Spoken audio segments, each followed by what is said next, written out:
Okay, bismillahirrahmanirrahim. Assalamualaikum warahmatullahi wabarakatuh. Dan salam sejahtera kita ucapkan kepada tuan-tuan dan puan, para penonton yang sedang mengikuti Facebook Live CTLD Official. Dan hari ini kita akan secara langsung kita akan membawakan kepada tuan-tuan dan puan ceramah kestratan staff 3S bertajuk Biomekanik Analisis Keseimbangan Postur dan Pergerakan Manusia.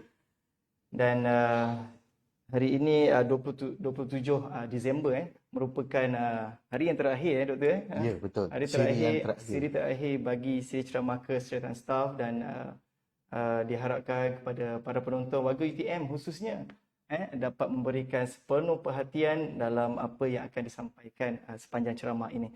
So bersama saya seperti biasa, saya tidak kesorangan, bersama dengan saya Profesor Dr. Hadafi Fitri. Yes, Beliau merupakan pengarah di SITC UTM Johor Bahru. Assalamualaikum Doktor. Waalaikumsalam Apa khabar warahmatullahi Doktor? wabarakatuh. Khabar baik. Alhamdulillah.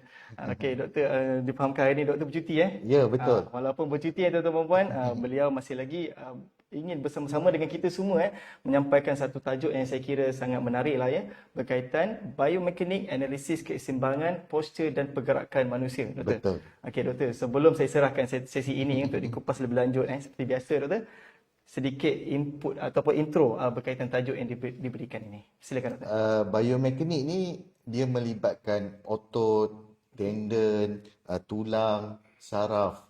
Jadi keempat-empat ni akan berlaku analisis pergerakan apabila kita menjalankan aktiviti harian kita.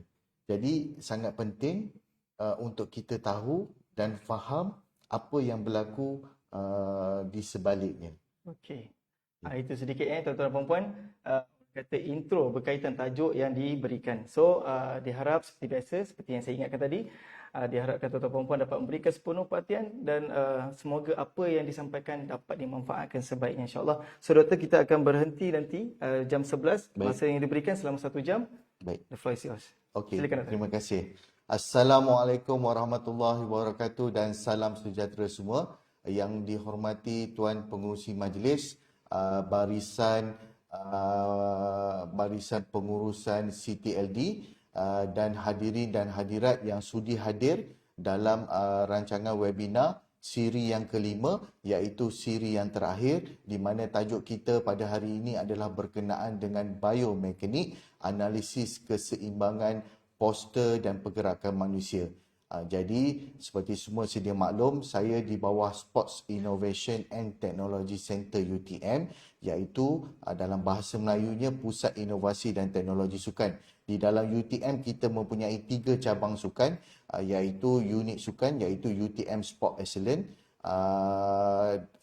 School of Education, di mana pengajian pelajar-pelajar sains sukan, dan yang ketiga adalah kami spesifik kepada bidang penyelidikan, iaitu Pusat Inovasi dan Teknologi Sukan. Kalau lihat di gambar rajah yang pertama itu, saya menunjukkan seorang kanak-kanak sedang bermain guli.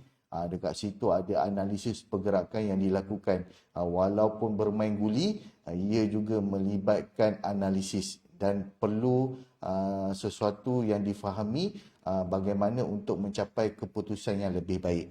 Baik, ini saya akan secara sepintas lalu sebab tidak semua yang hadir dalam program kita pernah mengetahui apa itu biomekanik. Jadi sepintas lalu saya tunjukkan gambar-gambar ingin menerangkan secara mudah apa itu biomekanik. Yang ini adalah gambar rajah orang sedang berjalan. Yang ini adalah gambar rajah orang sedang berlari. Yang ini adalah gambar rajah orang sedang melompat. Dan yang ini adalah garisan grid yang menunjukkan keseimbangan postur badan ataupun saiz muscle di tubuh badan manusia, dan itulah dia biomekanik.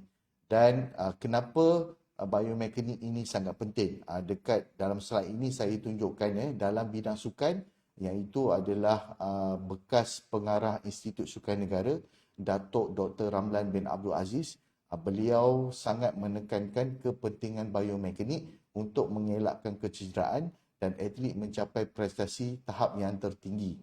Okey, yang di sebelah tu adalah artikel surat khabar daripada UMP, Universiti Malaysia Pahang, kejuruteraan biomekanik bantu pembangunan negara. Sudah pasti kerana apabila melibatkan biomekanik, ia melibatkan analisis pergerakan manusia.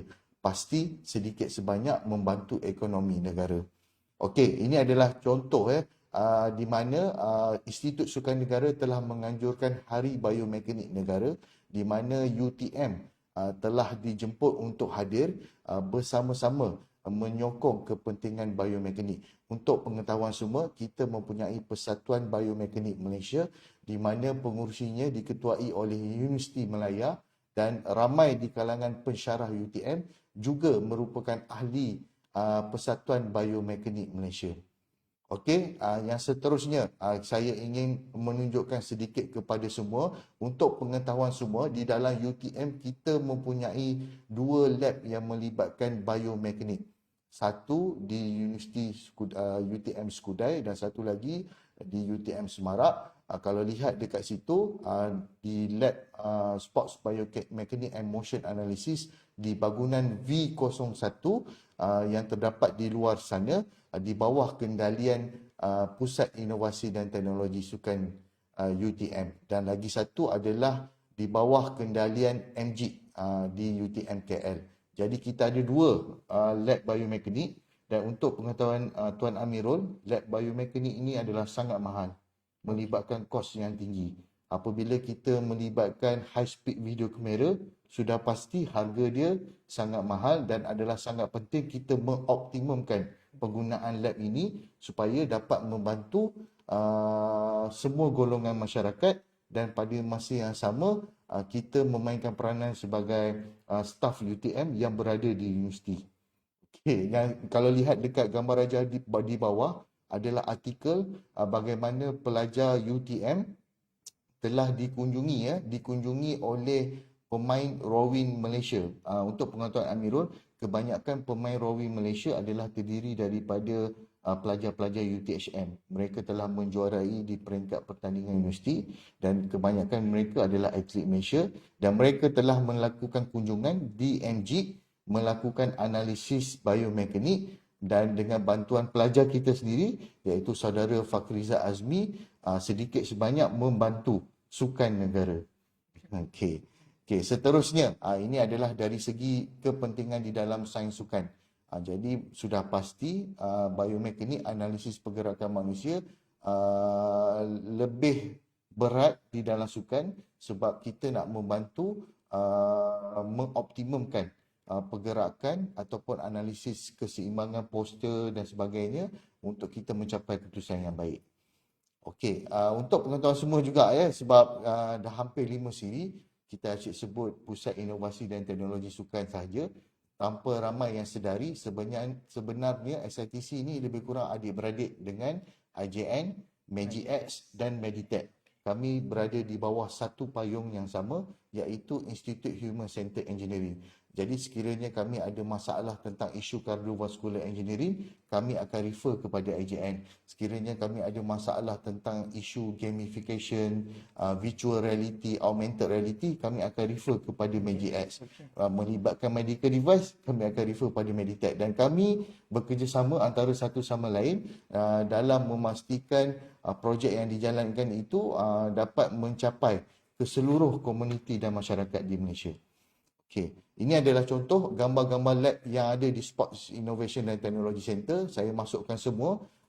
Lebih kurang kita ada 13 lab di dalam di bawah kendalian Sports Innovation and Technology Center.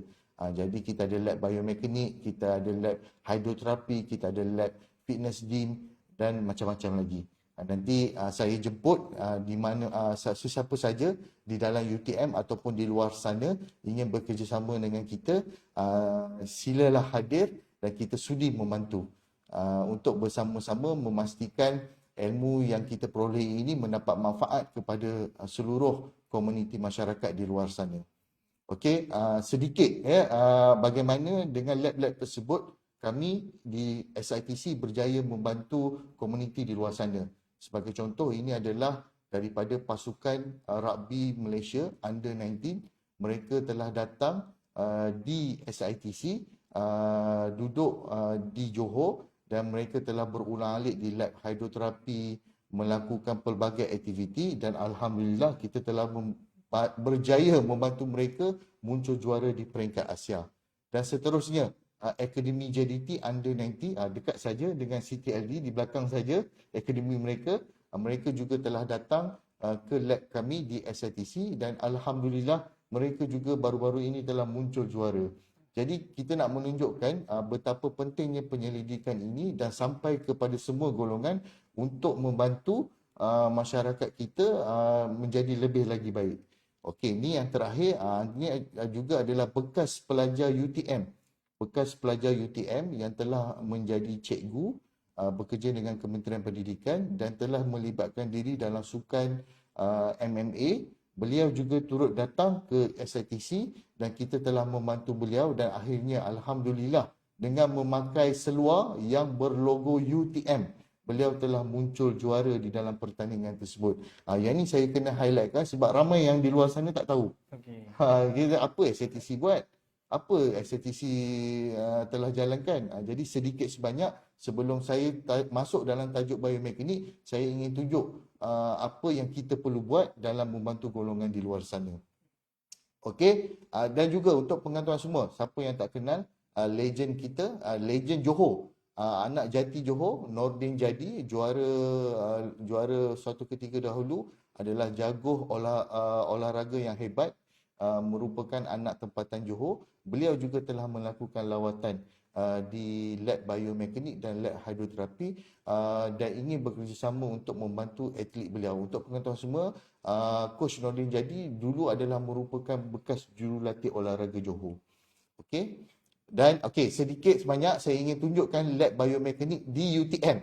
Ini antara contoh bagaimana calibration yang kita lakukan, yang dilakukan oleh saudara Fakhrizal Azmi. Beliau juga merupakan pelajar PhD UTM. Ini antara aktiviti sebelum kita merakam ataupun merekodkan video, kita perlu melakukan kalibrasi supaya komputer boleh detect movement tersebut. Okey, seterusnya saya tunjukkan sedikit bagaimana lab Vicon berfungsi dan kita akan pasang marker di tubuh badan atlet tersebut ataupun orang awam dan kemudian secara automatik kita boleh melihat pergerakan graf, pergerakan marker tersebut dan data-data dapat disimpan di dalam software tersebut. Dan kemudian daripada data tersebut kita akan mengkaji bagaimana data tersebut boleh membantu atlet tersebut ataupun mengoptimumkan prestasi mereka. Ini antara contohlah. Kalau saya nak bagi semua orang faham, dan ini rupanya lab biomekanik, ini rupanya fungsi dia dan ini yang rekod yang boleh dilakukan. Okey, seterusnya ini antara aktiviti-aktiviti yang dilakukan di dalam lab biomekanik di UTM Skudai. Pemasangan marker, pengukuran antropometrik, dan setelah semua tersebut telah diselesaikan, barulah kita akan melakukan analisis. Okey, ini contoh analisis poster, ini contoh analisis dalam keadaan duduk dan sebagainya. Okey, barulah kita masuk. Tadi sedikit pengenalan tentang lab biomekanik yang ada di dalam UTM. Semoga yang menonton dalam rancangan ini dapat mewawarkan kepada orang ramai di luar sana. Kita bukan sahaja melakukan kajian biomekanik kepada atlet, kita juga melakukan kajian biomekanik kepada orang awam. Jadi sekiranya berminat, boleh datang di Pusat Inovasi dan Teknologi Sukan. Okey, sedikit pengenalan tentang Introduction to Motion Analysis, di mana sequential still image capture from photography. Dia boleh datang dalam bentuk 2D dan 3D. Okey, ini antara contoh front view, side view, posterior view yang boleh gambar yang boleh diambil. Okey, apa itu biomekanik? Dia banyak dari segi kinematicsnya, kita lihat distance, angle, velocity, acceleration. Dari segi kinetics kita lihat force, kita lihat torque dan sebagainya. Okey, secara mudahnya mengkaji bagaimana manusia bergerak. Ini antara contoh gambar rajah pergerakan manusia. Selain daripada manusia, kita juga boleh menganalisis jasad benda hidup bergerak. Sebagai contoh, kalau haiwan, kuda, pergerakan kuda. Kita boleh rekod dan kita boleh rakam dan kita boleh analisis prestasi dalam sukan kuda dan sebagainya. Okey, selain itu, biomekanik juga mengkaji tentang antropometrik, kajian tentang bentuk dan susuk badan manusia. Contoh untuk pengetahuan semua pentingnya, besar tapak tangan, besar tapak kaki, panjang tangan, panjang kaki. Sebagai contoh panjang tangan, kalau tangan kita panjang, kita akan capai dulu. Kalau dalam boxing, dia bertuah, kalau tangan dia panjang, tangan dia akan capai dulu sebab tangan dia panjang.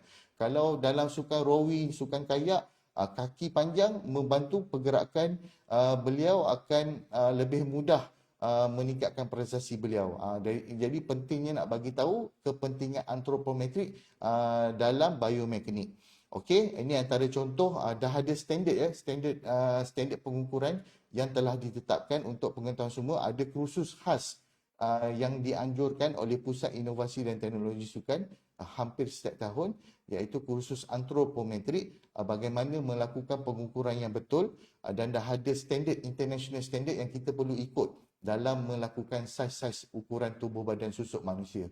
Okey, ini contohlah yang saya ambil gambar aja, saya tunjukkan contoh panjang tangan, ketinggian, berat dan sebagainya.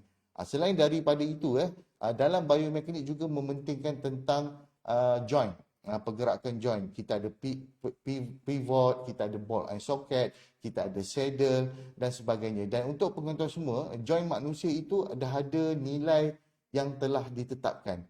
Sekiranya nilai yang kita lakukan itu lebih daripada nilai yang sepatutnya, ia akan memberi kesan di waktu tua nanti. Kita ada belajar dalam subjek biomekanik, faktor usia juga akan memberi kesan. Masa muda memang tak rasa kita buat benda tu, tapi bila di faktor usia pertengahan dan waktu tua nanti, baru dia ada kesan kerana akibat daripada melakukan pergerakan joint yang melebihi daripada tahap normal manusia. Okey, ini antara contoh overuse dan underuse muscle yang ramai orang tak tahu dalam kita melakukan apa jua aktiviti strength and conditioning, aktiviti physical fitness and wellness, aktiviti exercise rehabilitation, adalah sangat penting kita memastikan kekuatan tubuh badan depan sama dengan kekuatan tubuh badan belakang. Kekuatan tangan kanan sama dengan kekuatan tangan kiri. Kekuatan tangan kaki kiri sama dengan kekuatan kaki kanan. Kerana kalau muscle itu tidak balance, imbalance, ia boleh menyebabkan mudahnya cedera, mudahnya tercedera, dan dia akan mengakibatkan mengganggu fisiologi tubuh badan manusia.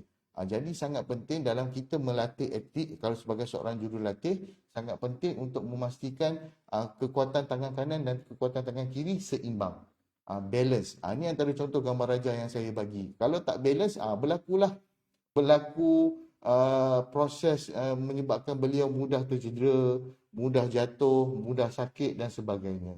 Okey, ia bukan sekadar kepada atlet, ia juga penting kepada manusia. Senang je. Contoh, yang kerap menggunakan tangan kanan atau memang tulis tangan kanan kan, cuba cek, ambil ukuran tangan kanan dengan ukuran tangan kiri, mesti ada beza. Biasa yang ini kita nampak jelas dalam sukan. Contoh, kalau saya ambil sukan bowling yang kerap membaling bola bowling menggunakan tangan kanan, saiz dia sini besar, sini kecil, jadi tak balance.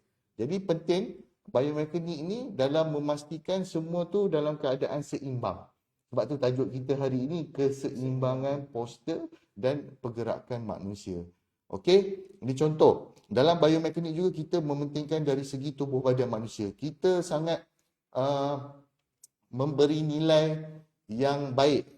Dia tak kisah orang tu ectomorph ke, mesomorph ke, endomorph. Kalau lihat dalam gambar raja ni, endomorph berbadan besar. Tetapi sebagai seorang coach, kita faham endomorph ni juga mempunyai fungsi dan peranan tertentu. Kalau dia endomorph, kita letak dia dalam sukan rugby. Dalam sukan rugby memerlukan badan yang besar. Kalau dia ectomorph, kita letakkan dia dalam sukan olahraga dan sebagainya. Jadi sangat penting untuk kita memahami dan menilai tubuh badan manusia itu dengan baik. Ini kerap berlaku terutamanya di sekolah sukan. Mereka sangat mementingkan perkara ini dalam memastikan pencapaian sukan negara terus baik. Jadi kita kena faham body type manusia. Dan seterusnya, dalam human body posture tu kita ada pelbagai jenis posture, sway back, lumbar lordosis, thoracic, forward head dan good posture.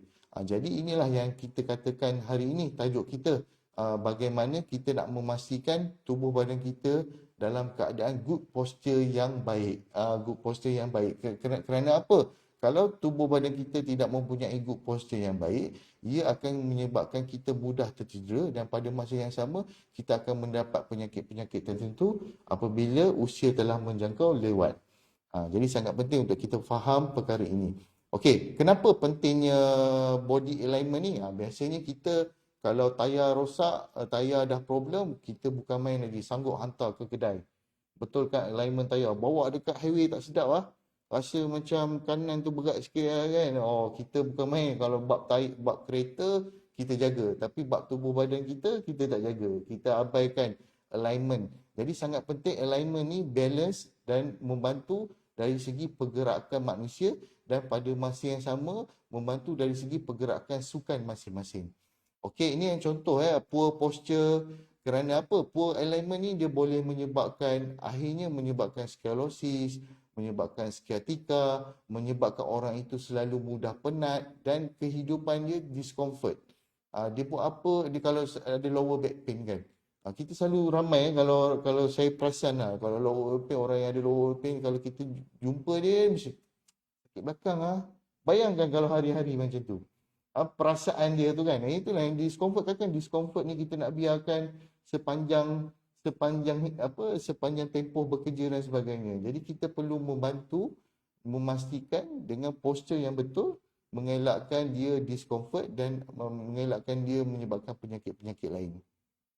Selain itu, apabila kita faham penggunaan postur yang betul, terutamanya dalam pergerakan manusia dan spesifik kepada sukan, dia boleh mengurangkan kecederaan kepada atlet tersebut. Jadi, tuan-tuan dan puan-puan yang ada dalam program kita hari ini, jangan risau kalau anak tuan-tuan dan puan-puan terlibat dalam bidang sukan, kerana sebagai seorang coach yang telah mengikuti kursus sains sukan tahap 1, tahap 2 dan tahap 3, mereka telah didedahkan tentang perkara ini. Dan untuk mengelakkan kecederaan kepada anak-anak, tuan-tuan dan puan-puan sekiranya terlibat dalam sukan. Berlaku dulu kalau kita tanya kawan-kawan kita yang tak ada, mak bapak tak bagi sebab takut kan tengok nanti cedera, nanti melibatkan kecederaan yang teruk dan sebagainya. Tapi sebenarnya tidak. Dengan proper way, dengan cara yang betul, kaedah yang betul, ia pasti selamat. Okey, kita sambung. Jadi penting ini semua nak menunjukkanlah kepentingan postur badan manusia. Okey, yang ini yang habit yang tanpa kita sedar, tuan-tuan dan puan-puan. Kalau tidur, bayangkan Amirul, biasanya kita ni jarang pindah rumah kan. Masa muda-muda dulu, ialah selalu cari rumah sewa, bertukar-bertukar kan. Bayangkan daripada kecil hingga dewasa, sebelum kita masuk U dan sebagainya, kita tidur di katil yang sama.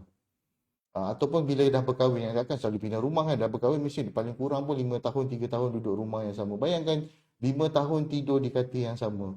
3 tahun tidur menggunakan bantal yang sama. Dan tanpa yang kita sedar, bad habit tersebut yang akan menyebabkan bad posture. Contoh, daripada kecil, darjah 1 sampai tingkatan 5, mengangkat beg yang berat dan besar. Ini budaya yang kita kena perbetulkan, yang berlaku di sekeliling kita, dan kita kena bantu. Kena sampaikan ilmu ni, kena bagi tahu ia akan menyebabkan bad posture dan akhirnya akan mengurangkan performance orang tu, performance manusia, analisis pergerakan manusia. Ini contoh gambar rajah boleh dapat di dalam ruangan internet. Terdapat pelbagai kaedah poster-poster infografik yang menarik. Ini antara kajian-kajian yang telah ditunjukkan, standing posture yang betul, sitting posture yang betul dan sebagainya. Dan untuk pengetahuan semua, biasanya kalau kita kereta, kita nak hantar alignment, kita pergi ke bengkel. Bengkel kereta yang mana-mana adalah nak betulkan alignment tayar. Kalau manusia, Mirul, rasa-rasa manusia nak betulkan alignment dia pergi mana? Spesifik mana yang tempat dia kena pergi nak betulkan alignment dia? Agak-agak. Cuba teka. Pusat urutan. Pusat urutan tu dia dinamakan sebagai pusat terapi. Okey, tapi yang bahasa yang betulnya pusat fisioterapi.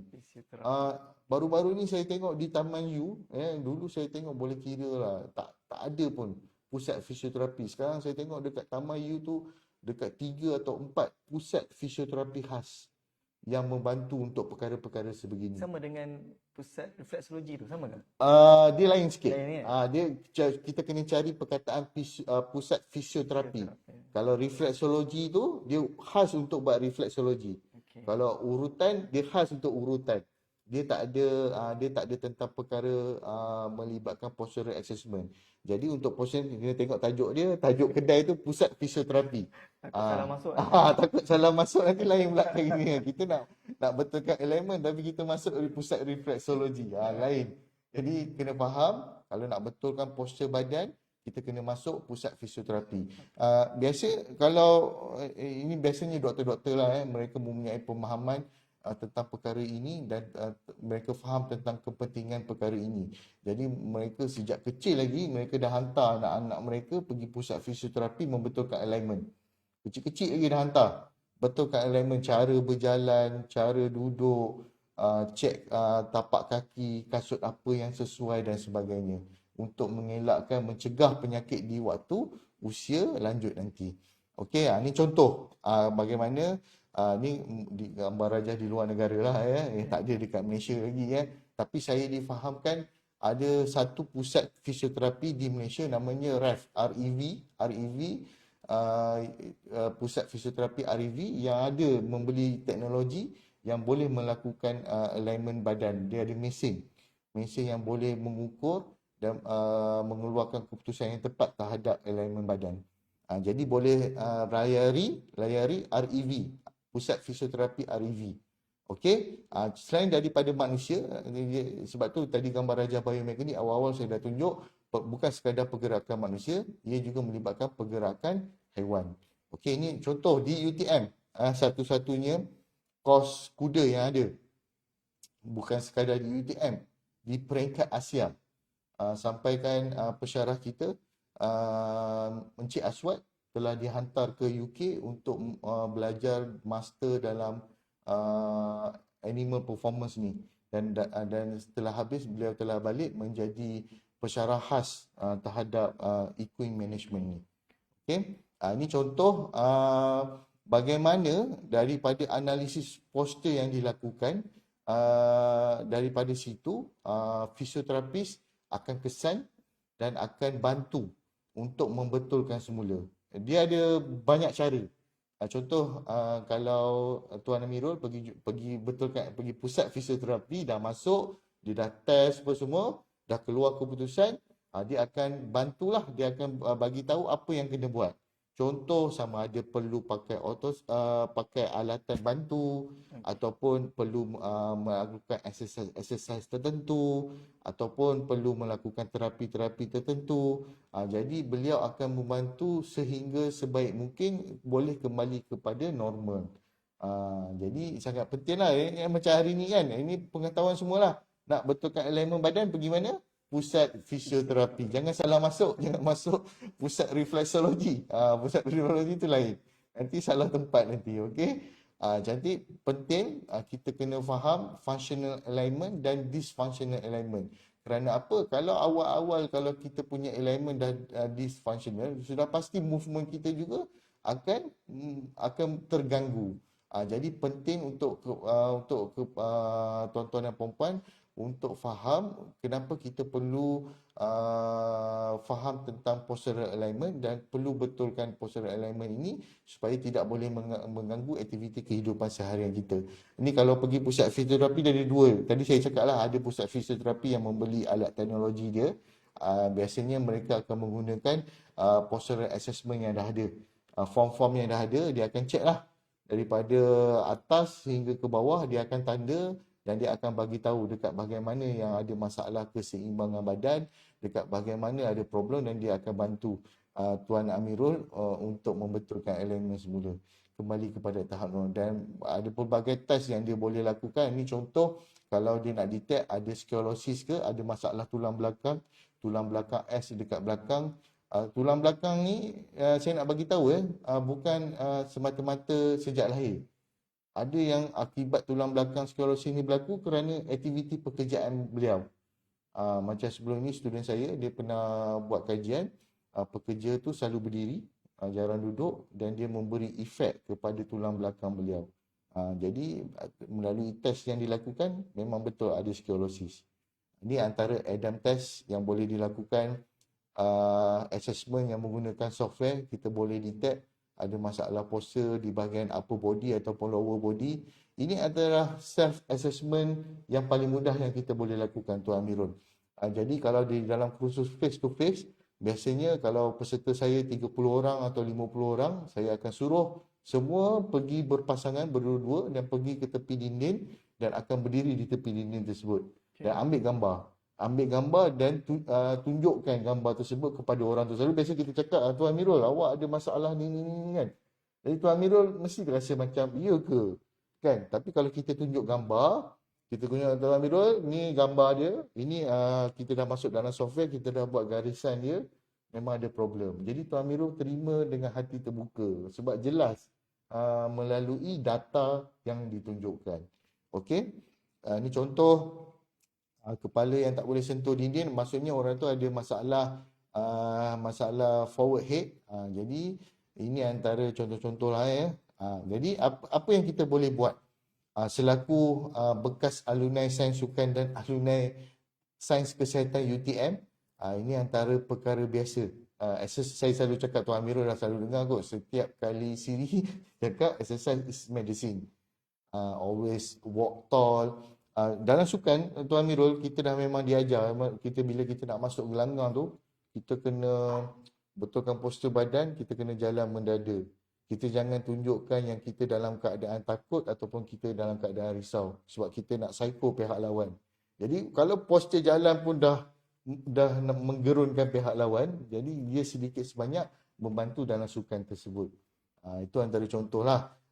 Praktis yoga, melakukan renang dan sleep on your bed dalam keadaan betulnya ni. Saya cakap ni bad habit, kalau tidur di tempat yang sama 10 tahun, 5 tahun. Sebab tu bila pergi hotel bukan main seronok, bayar 200 semalam, 300 semalam, 500 semalam kan. Sedangkan tilam tu kita boleh beli dan kita letak dekat rumah, tidurlah 10 tahun dekat tilam yang macam tu. Jadi semua ni sangat penting, tuan-tuan dan puan-puan. Okey, ini contoh analisis tapak kaki. Macam tadi awal-awal tadi saya telah maklumkan setiap manusia mempunyai range of normal yang telah ditetapkan. Contoh, kalau foot inversion mesti 35 degree. Kalau foot eversion mesti 25 degree. Kalau lebih, yang ni yang saya cakap, dia bukan efek pada waktu tu. Kan, contoh kalau Tuan Amirul melakukan zumba, melakukan aerobik, membuat pergerakan joint yang lebih daripada yang sepatutnya, dia tak efek pada waktu tu, Tuan Amirul. Dia efek pada waktu usia tua nanti. Kerana kerap melakukan pergerakan yang di luar normal manusia. Sebab tubuh badan manusia ni dia dah ada range of motion yang telah ditetapkan. Kalau 35 degree, 35 degree lah. Jangan buat lebih. So kalau buat lebih, nanti dia akan efek pada tulang, pada joint, pada tendon, pada saraf. Jadi pelbagai penyakit yang akan timbul. Okey, apa test yang kita buat? Saya ingat lagi, semasa belajar subjek sports biomekanik sebagai pelajar sains sukan UTM, pensyarah saya minta melakukan wet test. Tapi wet test kami bukan di atas air. Sebab kita tak dapat nampak beban yang dikenakan oleh tapak kaki kita tu. Wet test saya tu di atas tanah liat. Dulu tak tahu, dulu kita masa jadi student, kita ikut je kan, apa pensyarah ajar, apa pensyarah suruh buat, kita buat je. Kita tak faham kepentingan perkara tersebut. Dan bila kita dah habis belajar, barulah kita faham. Oh, rupanya kenapa disuruh buat atas tanah liat, daripada atas tanah liat tu kita boleh tahu beban tu.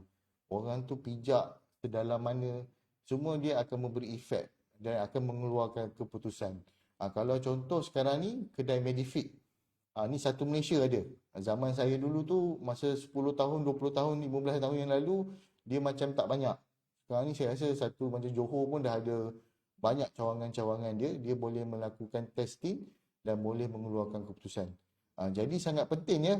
Kenapa ya? Sebab daripada kaki, kalau Tuan Amirul tak jaga daripada kaki, dia akan naik ke dari lutut, dia naik ke bontot, dia naik ke atas. Punca daripada kaki je. Itu yang kadang-kadang lower back pain, punca dia daripada kaki sebenarnya. Sebab sebenarnya kaki dia memang ada bermasalah, dia biarkan je, dia buat, dia pakai je kasut apa yang dia suka, dan akhirnya lower back pain. Itu yang kita nak bagi tahu, kita kena faham dia ada line dia. Line dia ni melibatkan daripada kaki boleh menyebabkan kepada sehingga ke atas tubuh badan manusia. Yang ni jenis-jenis lah, normal Ya. kaki, semua tahulah. Ini saya nak cakap ni, line ni. Nampak, kalau nampak abnormal alignment tu, line tu akan sampai ke atas, Tuan Amirul. Dia bukan sampai sampai pusat je. Lepas tu dah settle. Tak, dia boleh Sampai ke tulang membawa belakang sampai atas. ke tulang belakang, akhirnya menyebabkan sklerosis, menyebabkan lower back pain, menyebabkan pelbagai penyakit lain. Jadi sebab benda ni, sebab tu kita kena faham subjek ni dan kena tahulah apa tindakan yang kita perlu lakukan. Rasa-rasa kat sekolah dulu kita belajar tak subjek ni? Poor posture ni adalah subjek mana ada? Kalau saya ingat balik, macam tak ada. Ya, macam tak apa. Kita belajar tubuh badan manusia. Kita belajar sistem-sistem tubuh badan manusia. Tapi kita tak belajar tentang posture yang betul, cara duduk yang betul, cara jalan yang betul, apa tindakan yang perlu dilakukan. Tak ada. Sebab tak ada subjek fisioterapis. Betul. Yang ada subjek pendidikan jasmani. Pendidikan jasmani yang paling seronok. Kan, persyarat cikgu datang, okey kita nak main apa hari ni? Nak main bola, nak main tenis ke, nak main badminton ke kan. Tapi sebab tu pentingnya untuk saya bagi tajuk ni supaya kita boleh spread ilmu ni sampai kepada semua golongan. Sebab yang datang dalam program ni Mirul, saya baru-baru ni alhamdulillah lah, bila dah 5 siri, kalau keluar je jumpa orang tegur saya. Saya kena macam, siapa dia ni tegur saya kan, saya tak kenal kan. Tapi dia bagi, saya tengok doktor punya program kan. Lepas tu dia bagi tahu dia daripada mana pun semua. Oh, jadi kita kena faham. Sebab benda ni mana kita nak spread ilmu ni dan kita cuba sampaikan secara mudah, semua orang faham dan boleh lakukan perkara tersebut. Ni contohlah kaki yang betul, yang postur yang betul tak betul, dan bila daripada tu kita boleh tahu kasut apa yang sesuai kita pakai. Contoh dah ada dah, kalau kaki jenis high arch sesuai pakai brand Nike, Salomon. Salomon ni agak-agak dekat mana, kedai mana ada? Kedai agak-agak lah, kalau dekat dia nak beli barang sukan kan, dekat mana ada Salomon. Tak pernah dengar tu. Dekat Salomon ni biasanya ada dekat Sport Direct. Sekarang ni Salomon ni antara jenama kasut yang baik lah. Tapi kita dengar Nike, Reebok, Adidas, itu je kan. Brooks pun antara jenama kasut yang baik. Yang sesuai mengikut bentuk kaki masing-masing. Okey, jadi dengan bila kita faham perkara tersebut, dengan memakai kasut yang betul, cuba cek balik. Buka kasut, tengok dekat kaki kita, ada tak bunian, ada tak blister, ada tak ingrotonis. Jadi semua tu akan efek kepada kaki kita. Jadi kena cek balik kaki kita. Biasanya kat situ kita boleh detect awal. Dia akan ada menyebabkan kaki. Saya pernah ada pengalaman, dia selalu ankle sprain. Ankle sprain kan. Rupa-rupanya disebabkan masalah penggunaan kasut. Jadi sangat penting untuk kita faham menggunakan kasut yang sesuai. Jadi saya sarankan kepada semua yang ikuti program kita, ada masa nanti tahun depan 2023, 5 siri ini kita akan buat secara face to face dari pagi sampai petang, 8 pagi sampai 5 petang.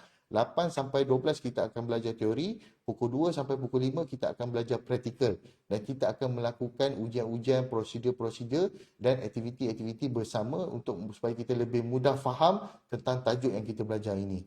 Okey, selain daripada itu, tadi saya cakap kan biomekanik juga penting untuk pergerakan manusia. Conformation measurement. Kuda pun sama. Tuan Mirul, contoh kalau dia main sukan jumping. Jadi kuda apa yang sesuai untuk sukan jumping? Belakang dia tak boleh terlalu panjang. Senang dia nak lompat. Kalau kuda tu main sukan endurance, bentuk kuda yang macam mana sesuai untuk dia, macam manusia juga. Macam body type manusia tadi, endomorph, mesomorph, ectomorph kan. Kuda pun ada. Ada ukuran-ukuran standard yang sesuai mengikut sukan masing-masing. Jadi rupanya dalam analisis pergerakan manusia, ada juga dalam pergerakan kuda, pergerakan haiwan. Jadi semua ni terutamanya pelajar equine management, dia belajarlah perkara ini untuk membantu dalam perkara yang mereka belajar. Okey, seterusnya kita kena faham COG. Dalam biomekanik kita juga kena faham tentang center of gravity. Center of gravity manusia ni akan berubah-ubah mengikut pergerakan yang kita lakukan, Tuan Amirul. Apa pentingnya center of gravity ni, Tuan Amirul? Rasa-rasa. Untuk keseimbangan. Keseimbangan badan. Kalau Tuan Miro perasan, terutamanya dalam sukan ni, bila kita lihat orang-orang yang rendah ni, mereka mempunyai kestabilan yang tinggi. So kalau dia main sukan, contoh dia main sukan rugby ke, dia main sukan bola sepak ke, dia main sukan hoki, sebab dia rendah, kita jangan pandang rendah, sebab dia rendah. Kan? Sebab dia rendah, pusat dia rendah, jadi graviti dia tinggi, stabil. Dia tak mudah jatuh, tak mudah kena tackle. Jadi benda tu antara konsep yang kita kena faham. Jadi center of gravity ni kita kena faham juga. Dia memberi kesan kepada manusia. Dan Dia ada selain kelebihan dia lah, Ustaz, dia ada kelebihan dia. Selain daripada tubuh manusia, center of gravity ni ada juga pada meja yang kita gunakan, kerusi yang kita gunakan, hammer yang kita. Jadi kat mana kita nak cari? Contoh kita ada hammer. Kita nak cari kat mana terletaknya center of gravity hammer tersebut. Jadi macam tadilah Tuan Miro cakap, jawapan dia center of gravity tu mesti mengawal keseimbangan. Jadi kita letak tangan kita kat situ, dah bagi jawapan dah. Dia letak kat situ, hammer tu tak jatuh. Bermakna kat situlah terletaknya COG. Jadi penting dalam analisis postur dan pergerakan manusia, kita kena faham untuk membantu stable dan unstable ni. Penting kita kena faham tentang center of gravity selain daripada antropometri. Antropometri tadi tu kita belajar saiz tubuh badan, panjang tangan, panjang kaki, tapak kaki dan sebagainya. Sekarang kita masuk pula yang lebih mendalam sedikit tentang COG. COG membantu stable dan unstable. Okey, ini contoh dalam kehidupan seharian, penggunaan kon yang mempunyai low center of gravity dan wide base untuk mengelakkan supaya kon itu tidak mudah terjatuh. Jadi sangat baik dalam nak beli kon yang macam ni. Sebab selalu kan kita nampak kat highway kan, kalau kereta laju bertebangan kon tu, bahaya tu. Kan, tersedar tu tiba ada kon yang, saya pernah tengah bawa kereta, ada seorang yang bawa motor, dia berhenti tepi jalan nak betulkan kon tu saja. Cuba bayangkan kalau dalam keadaan laju, kita takut membahayakan orang lain dan membahayakan orang yang nak membetulkan keadaan tersebut. Okey? Contoh dalam real life application, F1. Kenapa rendah? Jadi apa jawapan dia? Sebab itulah rendah. Kan tengok apa yang masuk kereta F1 tu betul-betul duduk macam dekat lantai lah tu kan. Sebab rendah, graviti tinggi. Kereta tak mudah terbalik dan sebagainya. Okey, dan center of gravity ini sangat pentinglah dalam sukan. Sebab itu, dalam kajian biomekanik, kita akan melihat center of gravity, base of support dan line of gravity. Jadi, dan kita akan educate kepada atlet tersebut supaya dia faham dan mengelakkan daripada mudah tercedera. Okey, ni contoh gambar rajah COG di mana, base of support dekat mana, line of gravity di mana. Ini contoh line of gravity is to the center of the base of support, the greater the probability of maintaining balance. Jadi kita faham dalam tajuk kita hari ini, dalam untuk mengekalkan keseimbangan tubuh badan manusia, sangat penting center of gravity, line of gravity, base of support. Ni saya tunjuk gambar raja, ada orang yang A, ada B, orang yang sama. Agak-agak A dengan B tu, kalau mana yang lebih mudah jatuh?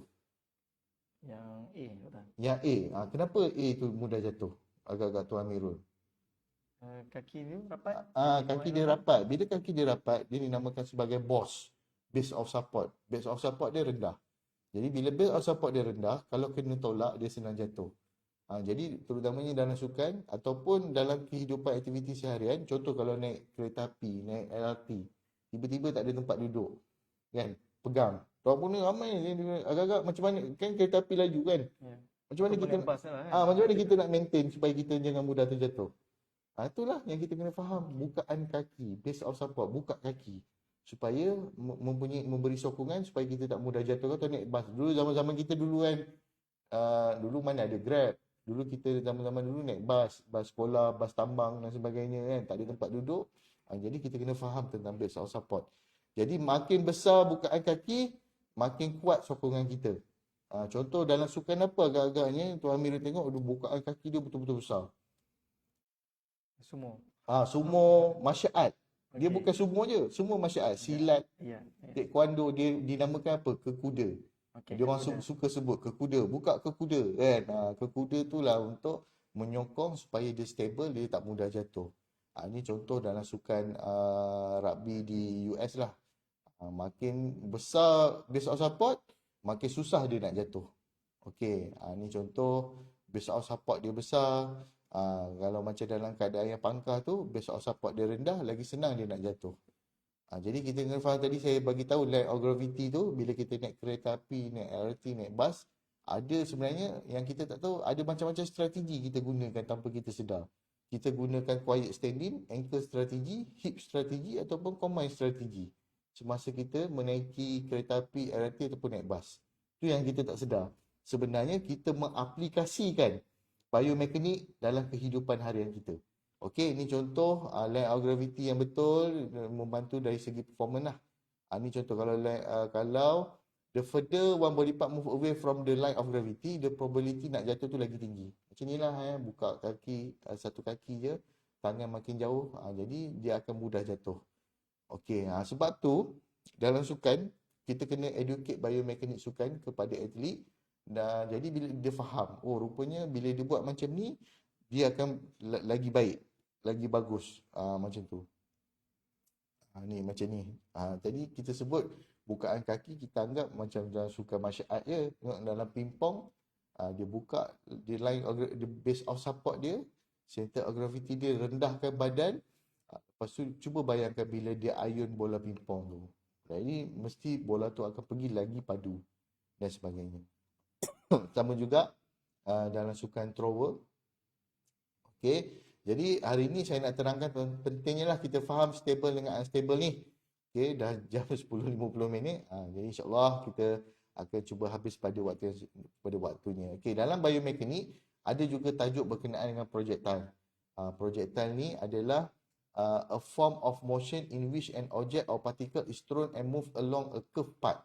Jadi dalam kita membaling sesuatu benda ataupun melakukan pergerakan projectile, jadi sangat penting kita faham tentang angle, ketinggian, speed dan spin.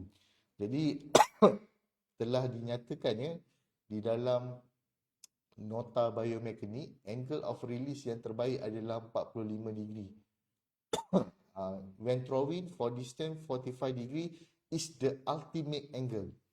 Nampak tu dia tunjuk gambar meriam. Jadi bila kita nak lepaskan peluru meriam tu, bayang ni zaman peperangan Melaka ni, kalau dia orang faham tentang biomekanik, menggunakan angle 45 degree, dia adalah merupakan ultimate angle, dia akan pergi lagi jauh. Jadi yang ni kita akan belajar secara praktikal lah nanti ya. Okey, saya lajukan video teknologi. Jadi bila kita nak buat biomekanik, kita perlukan paling kurang ni lah handset. Dan biasa kita selfie, ambil gambar. Jadi kita ambil video, gunakan kamera handset. Dulu tak boleh, Tuan Amirul, agak-agak dulu kenapa tak boleh pakai handset untuk ambil video? Sebab dulu kita punya video daripada handset tak competent. Okey. Sekarang ni Kita boleh slow mo. sekarang ni dah ada slow motion. Dah makin lagi hebat daripada video kamera dia punya capture kan. Jadi sekarang dah boleh pakai. Sekarang ni dah tak perlu dah pakai video kamera, tak perlu dah nak beli video kamera, kita dah boleh pakai handset kita, dah ambil video. Kenapa penting? Daripada data yang kita ambil tu, kita boleh keluarkan dalam bentuk numbers. Jadi bila saya cerita dengan Tuan Amirul, saya minta maaf Tuan Amirul, awak tak terpilih dalam sukan ni kerana melalui data yang kita perolehi, awak tidak mencapai keputusan yang baik kerana data menunjukkan awak rendah, awak ni, awak ni. Jadi Sokonglah dengan data. ya, jadi keputusan yang kita buat tu lebih baik kan, daripada kita cakap Amirul awak tak terpilih dah. Saya teringat dulu zaman-zaman sekolah kan, bila buat keputusan kan, okey, kita telah lakukan selection, yang terpilih nama-nama berikut. Itu dah tak bagi tahu kan sebab apa tak dapat, kenapa tak capai apa semua. Jadi ini pentingnya biomekanik. Kita pun bila doktor pergi hospital, bila doktor bagi tahu benda tu, hati kita lebih tenang. Kita dapat keputusan yang lebih baik yang ada data. Ini contohlah gambar rajah, selain daripada data kita boleh keluarkan gambar saja. Ini contoh kepentingan video teknologi. Kalau kat luar negara Amirul, video teknologi tu dia dah boleh detect dah. Masuk je dekat airport, dia dah boleh tahu yang Amirul ni ada ciri-ciri penjenayah ke tidak. Ni dah sampai tahap AI, Artificial Intelligence. Video capture tu, betul machine learning dia akan proses, dia ni ada 90% ciri-ciri jenayah. Jadi kita yang tiba-tiba kena tahan tu. Tiba-tiba kena bawa tepi tu, kena tahan. Check bag apa semua, padahal tak ada apa pun. Jadi sampai tahap macam tu lah Amirul dekat luar negara. Jadi kita dalam kat Malaysia ni, kita dalam proses nak mengejar lah. Okay, kita ada software, banyak software yang boleh ukur benda ni, analisis pergerakan manusia. Kalau senarai tu saya keluarkan senarai, tapi saya highlightkan yang warna merah. Agak-agak kenapa saya buat highlight warna merah tu, Tuan Amirul? Tuan Amirul rasa? Tak pasti tu Sebab free. Okey. Saya ingat dulu masa saya belajar sport biomekanik, kita menggunakan silicon coach. Silicon coach ni berbayar. Setiap tahun kena nak update, kena bayar 5,000 kan. Jadi betul kat satu komputer tu je kita install. Nak guna, pelajar nak guna bergili-gili. Kan, jadi susah, tak benda tu tak spread kepada semua kan. Yang ni percuma. Pakailah nak guna kat mana-mana. Tadi awal-awal tadi saya dah tunjuk dah, semua menggunakan Kinovia software.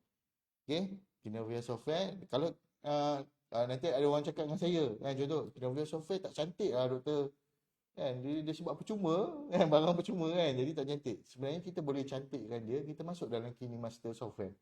Dah buat apa semua, masuk dalam KineMaster software, cantikkan analisis video tersebut. Yang ni biasa saya akan sampaikan kepada pelajar-pelajar saya lah. Okey, kita boleh keluarkan frame to frame, critical variable, model comparison, maintain database, communication. Ni contoh sedikit sedikit gambar. Tengok pergerakan analisis kuda. Kuda tengah bergerak, tiba-tiba ada line yang mengikut pergerakan kuda tu. Agak-agak data mata dengan data yang dikeluarkan daripada software ni, mana yang lagi tepat? Software ni kan, dia memang betul-betul ikut kan. Kat situ data yang saya nak tunjuk lah. Pentingnya, contoh analisis keseimbangan ni antara kajian-kajian yang dilakukan oleh student saya semasa kuda barking. Dia rupa-rupanya kalau kita zaman remaja naik motor, kita ada wekang, kita ada tu kan, rupanya kuda pun ada. Bila dia terkejut, dia angkat kaki dia. Jadi sangat penting untuk kita membantu atlet dalam keadaan mana dia kena aware benda ni. Dia kena ada langkah-langkah berjaga. Okay, kita boleh macam-macam lah. Jadi Kinovia software percuma. Ramai orang kata valid ke? Dalam kajian banyak paper dah dikeluarkan menggunakan Kinovia software. Yang ni paper-paper saya tunjuk lah. Okay, jadi saya nak tunjukkan jadi apa yang kita boleh come out dengan analisis tu. Kita boleh keluarkan teknik, effectiveness, tactical, movement. Ni contoh teknik. Ni Tuan Amirul bukan saja kepada haiwan. Kalau nampak kat situ, nampak gambar Raja Rider tu, manusia. Pun capture juga. Pun capture juga, pun kita boleh keluarkan data. Jadi kalau analisis pergerakan manusia tu kita boleh buat, tak ada masalah. Sama sahaja. Okey, ini contoh ni kajian pelajar-pelajar saya lah berkenaan dengan kuda. Okey, ini contoh pula saya nak tunjuk dari segi keseimbangan. Bagaimana Kinovia software dia ada grade line. Kita boleh letak COG, titik pusat tu, dan kemudian kita boleh lihat pergerakan aktiviti yang dilakukan. Balance tak balance dan sebagainya. Dan kita keluarkan data lah. Ni contoh lah kita lajukan sedikit. Ni contoh pun sama. Aktiviti yang dilakukan untuk menguji tahap keseimbangan badan. Dia bukan sekadar untuk atlet, dia juga boleh dilakukan kepada manusia. Okey, ni contoh saya lajukan. Ni tactical daripada software biomekanik. Kita boleh kaji macam-macam. Tactical kita boleh kaji dan sebagainya. Movement analisis, pergerakan, dan yang ini antara contoh kajian yang dilakukan oleh pelajar UTM pergi ke Putrajaya melihat atlet Malaysia berlatih dan mengkaji movement analisis atlet tersebut. Kalau lihat kat gambar rajah tersebut nak menunjukkan ada pergerakan yang tak sama. Jadi sedikit sebanyak membantu jurulatih untuk memberitahu kepada atlet mereka untuk membetulkan postur badan, membetulkan pergerakan dan teknik supaya membantu dalam sukan mereka. Ini yang dilakukan oleh pelajar saya, analisis pergerakan kuda. Okey, kita ada notational analysis, kita ada intuition video analysis. Sedikit saya tunjukkan sedikit bagaimana orang putih mengkaji Cristiano Ronaldo. Kalau kita lihat analisis dia ni, analisis yang tak masuk akal. Dia buat analisis dalam keadaan gelap. Dia tutup lampu tapi Ronaldo boleh menjaringkan gol. Maksudnya Mirul, intuisi dia tinggi. Walaupun lampu tu tutup, dia boleh rasakan bola tu dekat mana. Jadi kita nak bagi tahu intuisi ni bukan tak ada. Sebenarnya ada kajian yang dilakukan. Jadi penting dalam intuisi manusia juga. Kalau kita hampir nak dilanggar. Kalau kita dilanggar, apa yang perlu kita buat? Kita kena lompat, kan? Kena guling, elakkan supaya kita dihempap dan sebagainya. Jadi penting untuk kita faham juga dalam biomekanik, intuition analysis ni pun penting. Selain itu, environment analysis. Saya tunjuk sedikit menggunakan VR dengan 3R. Ni terutamanya untuk orang-orang yang takut, yang betul-betul sangat takut. Maksudnya kita nak train dia. Kita nak train dia supaya jangan takut. Supaya meningkatkan dia punya confidence booster dia. Ni contoh. Dia menggunakan VR. Tengok Dia seolah berada di tu tempat kan. tinggi Ya, dan diganggu. Tengok kejap lagi. Dia akan ditolak dan sebagainya. Dia akan jadi benda ni sangat penting ya, terutama juga dalam aktiviti dia ditolak. Jadi dia takut. Jadi benda ni kita latih dia. Jadi ini antara bagusnya biomekanik ini dalam membantu analisis pergerakan manusia. Okey, ini semua case study lah. Tak perlu saya terangkan. Ini antara kajian-kajian yang saya sendiri lakukan menggunakan software. Kajian-kajian case study 2. Ni result yang saya keluarkan. Terutamanya dalam sukan kuda lah. Ni contoh teknik analisis. Selain daripada itu, saya nak tunjukkan kepada Tuan Mirul, biomekanik juga bukan sekadar mengkaji pergerakan manusia, pergerakan haiwan, dia juga boleh mengkaji pergerakan alatan. Yang ini contoh rower blade di dalam air tu. Jadi dia dah letak sensor, dia boleh detect pergerakan air apabila rower tu dalam keadaan menarik. Jadi dia boleh tahu movement yang mana adalah movement yang terbaik. Jadi So, sensornya di dalam air. ya, dia boleh letak sensor dan boleh detect pergerakan dia macam mana di dalam air tersebut. Jadi nak menunjukkan pentingnya biomekanik ini dalam kehidupan untuk mengoptimumkan pergerakan manusia dan mengelakkan kecederaan yang lebih teruk kepada manusia. Okay, ini antara buku rujukan yang saya gunakan. The end. Thank you. Alhamdulillah. Okey. Okey, on time. Alhamdulillah. Betul lah ini kan? Ya.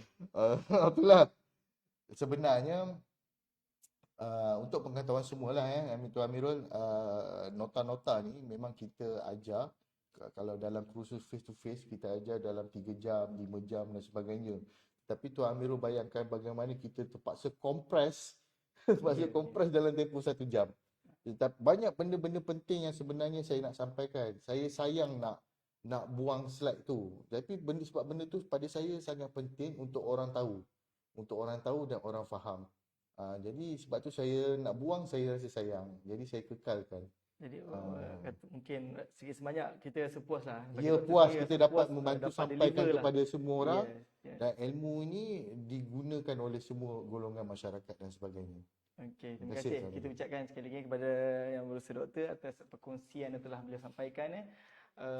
Tajuk-tajuk yang disampaikan oleh Yang Berusaha Doktor, saya ingat dalam beberapa siri daripada pihak doktor memang orang kata apa, sesuatu yang membuka minda kita lah, tuan-tuan dan puan.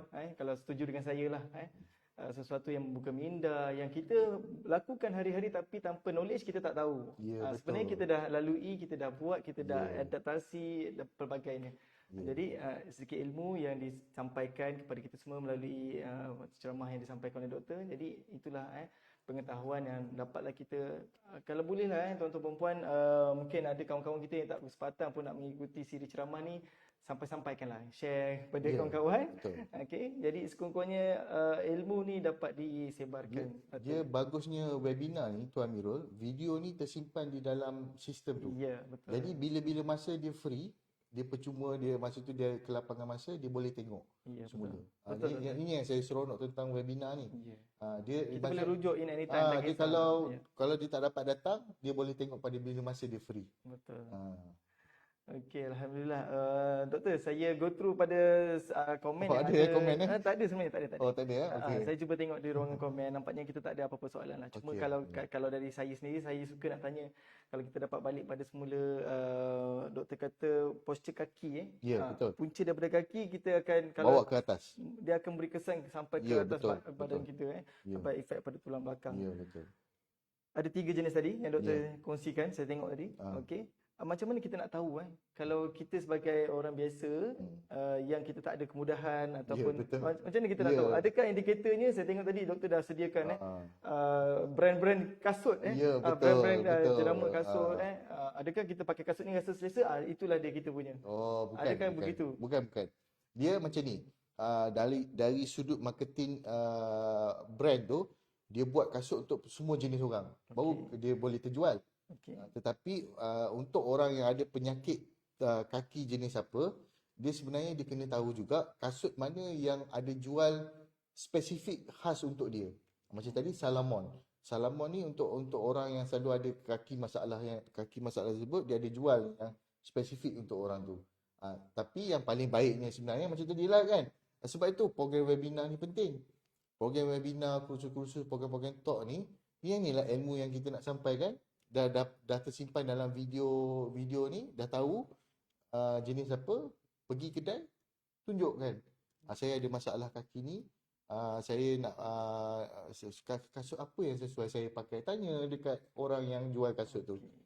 Itu bidang kepakaran dia lagi tahu daripada kita. Baik. Macam itulah kaedah yang paling mudah lah ya. Dengan program webinar dan kursus-kursus. Yang terbaik tadilah pusat fisioterapi. Pergi tes satu elemen badan kita. Satu badan. Okey. Macam tu. Ataupun kalau untuk khas pada kaki tadi pergi kepada Medifit Ya, betul, Medifit. di situ mungkin yang ada dapatlah Medifit. dikenal pastilah analisis kita betul. punya masalah kaki. Okey, baik. Betul. Alhamdulillah. So, tuan-tuan dan puan, kita telah pun berada di penghujung sesi ceramah siri kejayaan staff 3S dan inilah dia kita punya momen orang kata perpisahan kita untuk tahun ni doktor. Ya, betul.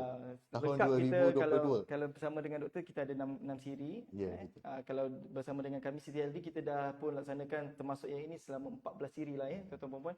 Jadi diharapkan apa selama siri ceramah ini diadakan dari sesi pertama sehingga terakhir ini, sekiranya ada salah dan silap orang kata apa doktor Jadi kita dari pihak penganjur CTLD mohon maaf sepanjang penganjuran kami. Dan insyaAllah kita akan berjumpa lagi tuan-tuan dan puan pada siri yang akan datang tahun depan insyaAllah tahun 2023. Teruskan kekal bersama kami untuk Warga UTM. Okay. Untuk itu selamat, terima kasih, jumpa lagi. Assalamualaikum warahmatullahi wabarakatuh.